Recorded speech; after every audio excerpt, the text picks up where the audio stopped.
Nah, selamat datang di podcast kita kali ini yang kita beri nama Perspektif Malut. Jadi kita di sini mau jelasin perspektif Malut tuh ngapain sih kita. Jadi kita ada dua visi di sini mengenai perspektif Malut. Yang pertama kita akan menyediakan berita faktual. Kemudian yang kedua tentunya berita faktual yang akan kita angkat ini berdasarkan data. Dan kita akan menghadirkan beberapa narasumber terpercaya untuk bergabung bersama kami di sini dalam menjelaskan berita-berita faktual tersebut. Pada saat itu sesi yang akan kita bawa nanti.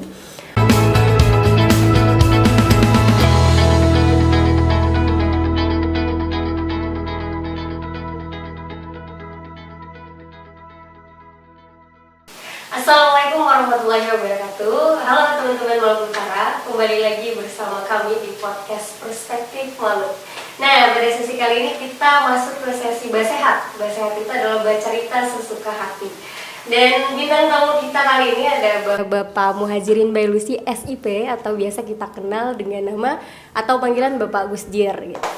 Nah, pada kesempatan kali ini kita mau membahas mengenai background Bapak Gusdir ini seperti apa gitu. Nah, mungkin dari Gusdir sendiri bisa menjelaskan backgroundnya seperti apa. Kalau dari yang kami dapatkan informasinya bahwa Bapak ini merupakan anak kelahiran dari provinsi Kabupaten Halmahera Utara, Malifut gitu ya Pak. Mungkin dari Bapak bisa menjelaskan. Baik, terima kasih. Assalamualaikum warahmatullahi wabarakatuh. Waalaikumsalam warahmatullahi wabarakatuh. Saya hari ini diminta untuk menyampaikan background profil saya. Mudah-mudahan profil saya ini juga memberikan inspirasi tersendiri buat adik-adik saya, teman-teman saya di Kecamatan Malifut, di satu kecamatan yang berkedudukan di Halmahera Utara. Berbeda saat ini dengan beberapa puluh tahun yang lalu, kondisi infrastruktur dan lainnya. Saya Muhajirin Bailusi, lahir di Malifut tanggal 22 Agustus 1979, Desa Mufakiaha. Saya belajar lulus di SD 1 Mufakiaha, tetapi proses awal di kelas 1 sampai kelas 3 di SD Inpres Malifut. Lulus SD 1 Mufakiaha, kemudian melanjutkan studi di SMP Negeri 1 Malifut. Selanjutnya saya lanjut studi di Sekolah Pertanian Pembangunan cabang Ambon berkedudukan di Kecamatan Malifut. Alhamdulillah, cita-cita saya waktu itu jadi seorang penceramah, Ustadz. Yeah. Keinginan kuliah di IAIN Ternate, berubah nama STAIN, berubah nama lagi saat ini IAIN. Oke. Tapi saya tidak tahu, mungkin karena background di SPP Sekolah Pertanian Pembangunan, lalu diminta untuk melanjutkan di Fakultas Pertanian. Setelah Fakultas Pertanian semester 6 pindah lagi di Fakultas Perikanan. Jadi kuliah di Fakultas Pertanian, sarjananya di Fakultas Perikanan. Menarik sekali ini. Kemudian setelah dari situ, karena di kampus itu selain kuliah mengikuti kegiatan-kegiatan intrakampus, baik program studi, jurusan, kemudian ada badan eksekutif mahasiswa, Selain di intrakampus, saya juga bergeluti di organisasi ekstra kampus. Ada PMII, Pergerakan Mahasiswa Islam Indonesia. Selain itu ada organisasi profesi lain yang saya geluti, ada Himpunan Pelajar Mahasiswa Perikanan Indonesia Timur.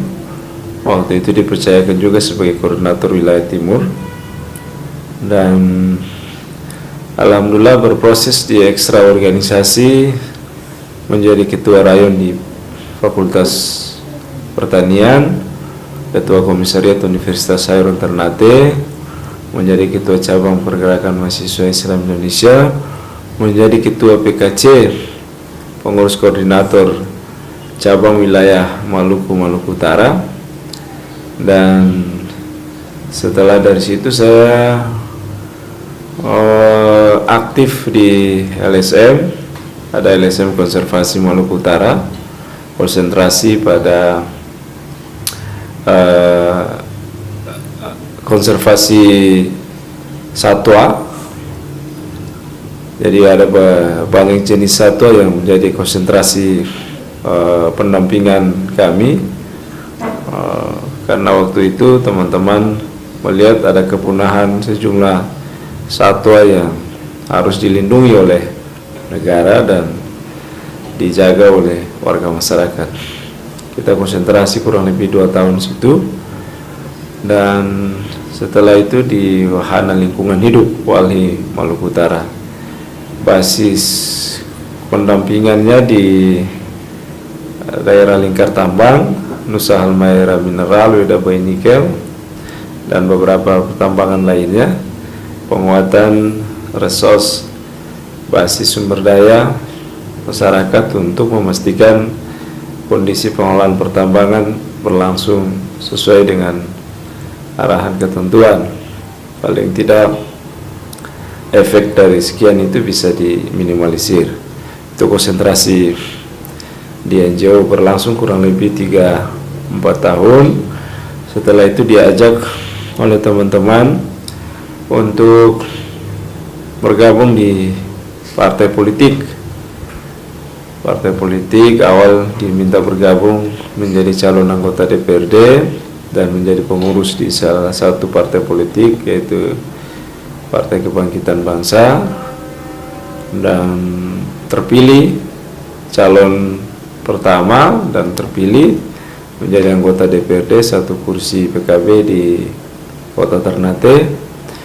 Setelah itu berlanjut periode kedua, saya dipercayakan ketua cabang PKB, dan di periode kedua itu kita peroleh 2 kursi, 1 di selatan bertahan dan 1 di pulau. Periode ketiga menjadi 4 kursi dari 2 kursi di periode kedua, dan karena mayoritas suara dimiliki oleh Partai Kebangkitan Bangsa, alhamdulillah menjadi ketua DPRD Kota Ternate. Luar biasa. Priorisasi ketiga, mudah-mudahan selanjutnya, karena ini sudah mendekati tahun-tahun pemilu, doa dan harapan bersama mudah-mudahan bisa diberikan tugas oleh partai, apakah melanjutkan di daerah Kota Ternate. Saya kira itu Sangat luar biasa. dan cita-cita serta harapan saya. Oke, baik. Berdasarkan pemaparan dari Bapak Mesir ini sangat mempunyai banyak pengalaman di bidang organisasi maupun lembaga swadaya masyarakat, begitu ya Pak. Nah, kita ada sedikit fun fact yang kita dapat dari berita media. Ada beberapa media yang menjelaskan bahwa Pak Gus Dur itu dia mengangkat judul seperti ini Pak, penjual es lilin jadi ketua DPRD Kota Ternate. Itu cerita yang sangat menarik ya. Kami penasaran nih gimana latar belakangnya dan Gus Dur kecil itu seperti apa pada saat itu di desa itu. Oh iya, itu memang pengalaman lucu, tapi memang fakta. Kalau di Malifood itu menurut cerita orang tua, mereka pindah dari daerah Pulau Makian oleh pemerintah. Itu daerah yang tidak bisa dihuni karena daerah bencana akibat letusan gunung berapi, dan program pemerintah memindahkan mereka ke daerah Malifood. Mumpung kebetulan orang tua saya, bapak saya itu menjadi seorang guru dan ditugaskan di Kecamatan Malifood. Bersama-samalah dengan ibu saya untuk ke Malifood bertugas mengikuti bapak saya. Ya. Waktu itu ceritanya Malifood dalam kondisi yang penduduknya belum padat, masih beberapa saja yang ada di sana, dan harapan pemerintah agar beberapa guru yang ditugaskan di sana bisa menyelenggarakan proses pendidikan, terutama SD di sana. Dan alhamdulillah berlangsung. Cerita saya, orang tua yang bertugas di Malifood waktu itu, yang baru ada kakak saya yang paling tua dan yang kedua. Mereka berdua mungkin lahirnya di Makian, sementara saya pas pertepatan tahun 79 tanggal 22 Agustus lahir di Kecamatan Malifood. Ya, karena lahir di Kecamatan Malifood dan situasi serta kondisi kebutuhan yang ada di Malifood, kondisi sosialnya, kondisi ekonominya mengharuskan kita untuk bekerja keras, maka kita itu dibina, dididik, diberikan motivasi oleh kedua orang tua untuk harus bekerja keras. Selain guru, tugas bapak saya, ibu saya selain ibu rumah tangga, mereka juga fokus melakukan aktivitas kegiatan kebun, tanam coklat, tanam cengkeh, tanam macam-macam lah. Ada kasbi, singkong, orang Jawa bilang singkong, orang Ternate bilang kasbi, orang Maluku Utara bilang kasbi. Ada pisang. Jadi kebutuhan hari-hari untuk menunjang kebutuhan sandang pangan, makan untuk baik kedua orang tua maupun anak-anak, karena tidak bisa mengharapkan terlalu banyak penghasilan sebagai seorang guru. Kan kita tunggu waktu cukup lama kalau memperoleh beras. Kemudian belum lagi gaji yang hanya puluhan ribu, bagaimana membiayai anak-anak sekolah, kemudian kebutuhan makan dan seterusnya. Paksa harus bertani, selain menjadi guru, selain menjadi ibu rumah tangga, harus tanam singkong, tanam kasbi, tanam pisang, macam-macam lah. Ada cengkeh, ada tanam tahunan, itu dalam rangka ada penghasilan di tiap tahun. Alhamdulillah, waktu berjalan, kita diberikan kesempatan untuk sekolah sambil jualan. Ada jual pisang coe, ada jual roti coe. Berjalan juga mama dan papa saya itu menyediakan kulkas untuk aktivitas jualan es. Ya, terpaksa harus bawa es jualan baik di sekolah maupun antar di warung-warung, titip di warung-warung, pagi sorenya kita jemput. Dan aktivitas setiap saat ke sekolah harus bawa es, harus bawa jualan. Baik kalau yang paling lucu dulu masih SD, bawa pisang coe, roti bakar, roti coe. Ada satu kue yang paling saya ingat sampai sekarang itu namanya kue gampang. Oke. Jadi itu juga lucu juga, kue gampang itu dibuat dari singkong, kemudian rebus, lalu dioles dengan kelapa parut. Tapi enak juga, simple proses pembuatannya, tapi makannya orang banyak suka kue gampang. Kalau ada orang meliputi yang dengar ini pasti tahu kue gampang itu. Kalau ada yang tidak tahu berarti dia lahir di tahun belakangan ini, dia belum terlalu familiar. Oh iya. Itu yang bisa saya sampaikan, tetapi memang kondisi saat itu membutuhkan keseriusan orang untuk selain sekolah, membantu orang tua untuk jualan. Kalau tidak jualan kita tidak dapat uang dan tidak bisa melanjutkan studi. Cita-cita besar, harapan besar orang tua, dan itu diturunkan ke anak-anak. Terpaksa kita harus jualan. Tidak jualan ya ada parotang. Kira begitu. Baik, jujur. Menarik sekali ya pengalaman yang diceritakan, terus backgroundnya seperti apa. Kemudian ada satu pertanyaan nih, dari semua pengalaman yang sudah Gus Dur sampaikan tadi, yang paling menarik itu yang mana sih? Yang menurut Gus Dur paling menarik di antara semua pengalaman yang ada?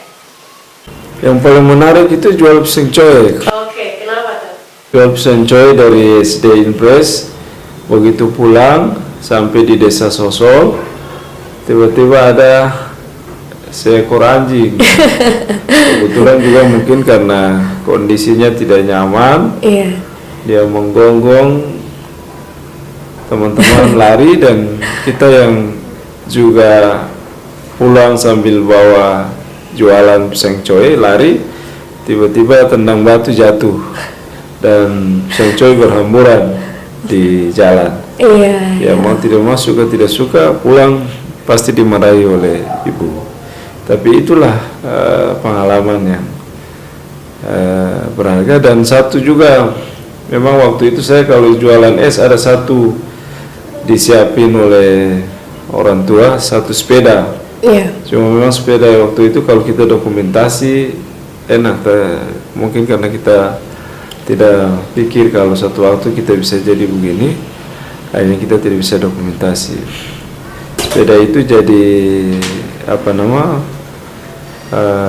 fasilitas yang bisa membantu aktivitas kegiatan jual es. Saya kira itu yang paling menarik, dan memang kita diminta, dipacu sebenarnya, diberikan motivasi untuk maju, untuk sukses. Ada satu istilah orang tua, kalau almarhum bapak saya itu bilang, kalau belum ada kuku jangan dulu bagaru gitu. Jadi ya motivasi sebenarnya. Baik. Belum ada kuku belum bisa bagaru, artinya apa itu Pak? Artinya kalau belum ada kekuatan, jangan dulu berbuat yang usahalah. Sebenarnya itu makna filosofinya, diminta untuk jangan kalah pamrih dengan situasi yang ada, maju terus. Luar biasa sekali, Masya Allah. Oke, baik, kita lanjut ke pertanyaan selanjutnya. Tadi juga Gus Dur sudah menjelaskan bahwa Gus Dur ini backgroundnya adalah sarjana pertanian. Nah, kenapa sih bisa tertarik ke politik gitu? Tiba-tiba masuk ke dunia politik, mencalonkan diri, dan sekarang sudah menjadi ketua DPRD, itu apa motivasinya? Sarjana perikanan. Oh ya, sarjana perikanan. Jadi sebenarnya yang bisa jadi ini karena tidak hanya sarjana perikanannya. Jadi fokus dulu, terlibat dengan memproses diri di organisasi baik intra kampus maupun ekstra kampus, membuat situasi bagi saya harus dibikin dinamis. Jadi dinamis dalam berkarya itu tidak otomatis fokus pada satu jurusan di mana kita fokus pada spesifikasi ilmu kita ketika kita kuliah. Kita tidak tahu apakah kita jadi seorang benar-benar menjadi profesi perikanan. Oleh karena itu saya kira dengan perkembangan dan proses yang ada, saya bilang tadi di awal, dinamis itu memberikan ruang kita untuk bisa hidup survive di mana saja, tidak hanya di ruang khusus untuk perikanan, tetapi di ruang lain. Dari sisi komunikasi dan fleksibilitas yang ada, ya saya menganggap saya bisa bikin rencana-rencana perjuangan khusus untuk di bidang perikanan di legislatif. Karena kan kita bicara akan lebih makro, ekonomi itu bisa baik tergantung juga bagaimana tumbuh kembang sektor perikanan, tumbuh kembang sektor pertanian, tumbuh kembang sektor pariwisata. Nah, dia memiliki korelasi dan signifikansi satu kesatuan yang tidak bisa dipisahkan, dan kondisi kebaikan ekonomi di bidang perikanan, pertanian, kelautan, pariwisata, pasar, perdagangan itu juga tidak lepas bisa dari bagaimana kondisi yang kondusif di bidang politik. Ketika situasi sosial politik tidak nyaman, investasi dan produktivitas ekonomi, pertumbuhan, perkembangan, pembangunan juga tidak berlangsung efektif. Oleh karena itu saya kira ini sinergi, dia satu kesatuan yang tidak bisa dipisahkan, dan saya pilihan ke politik, berjuang di legislatif tidak sekedar perjuangan politik, tetapi perjuangan di semua aspek kehidupan, termasuk di dalamnya bidang perikanan. Jadi sebenarnya harus dimaknai orang ke dunia politik itu tidak otomatis politik praktis. Politik praktis dan tidak ada gunanya, tetapi bagian dari sosial politik itu ada di sana, termasuk di dalamnya perikanan dan lain-lain. Saya kira itu. Pesan-pesannya selama menjabat sebagai ketua DPRD seperti apa? Mungkin bisa. Menjadi ketua DPRD, sebelum menjadi anggota DPRD sampai menjadi ketua DPRD ini, ya ada kesan yang membuat kita gembira, kadang-kadang membuat kita gelisah, kadang-kadang membuat kita nyaman, tidak nyaman, marah, tidak marah. Bagi saya memang harus dimaknai, diterima sebagai konsekuensi dari saya diberikan kesempatan, dititipkan amanah oleh masyarakat Kota Ternate. Kadang-kadang kan kita dibilang oleh sebagian orang, wah jadi anggota DPRD itu kita butuh apa saja bisa, kita tinggal bilang aja kepada mereka anggota DPR, ketua DPR. Kadang-kadang kita memperoleh yang demikian, ada pula yang mengerti bahwa ternyata pekerjaannya juga tidak semudah yang dibayangkan. Tapi dari dua berbeda pendapat itu kita terima sebagai bagian yang akan memberikan dorongan kepada kita untuk lebih baik. Ternate pada kepemimpinan yang ada dan sebelum, dari waktu ke waktu kami membacanya dari sisi legislator yang tugas dan wewenang kami adalah melakukan tugas pengawasan, support sebenarnya penghargaan bagi pemerintahan sebelum dan pemerintahan saat ini. Kita dari waktu ke waktu dari sisi pertumbuhan ekonomi bergerak positif, sekalipun kita mengalami sedikit kendala pada 2 tahun terakhir, di mana ekonomi kita mengalami resesi, dan saya kira hampir seluruh, tidak hanya di Ternate, di seluruh dunia, dan di 1 tahun terakhir ini kita mulai perlahan untuk bangkit kembali. Dan memang masih banyak hal sebenarnya dari banyak sektor untuk diperbaiki oleh pemerintah Kota Ternate, dan itu menjadi harapan DPRD. Dari sisi pengelolaan lingkungan hidup, kemudian bagaimana pemerintah memastikan peningkatan mutu pendidikan, pemerintah juga memastikan kepastian ruang untuk aktivitas investasi baik UMKM maupun yang skalanya besar bagi masyarakat Kota Ternate dan masyarakat luar. Itu penting dibuka aksesnya oleh pemerintah daerah. Dan posisi legislator juga akan memastikan terus-menerus kita melakukan pengawasan untuk accessibility kebutuhan masyarakat Kota Ternate bisa terjawab dari kebijakan-kebijakan pembangunan oleh pemerintah daerah Kota Ternate. Kira itu. Oke, kita close untuk bersehat kali ini, bercerita sesuka hati bersama Bukir. Terima kasih. Wassalamualaikum warahmatullahi wabarakatuh.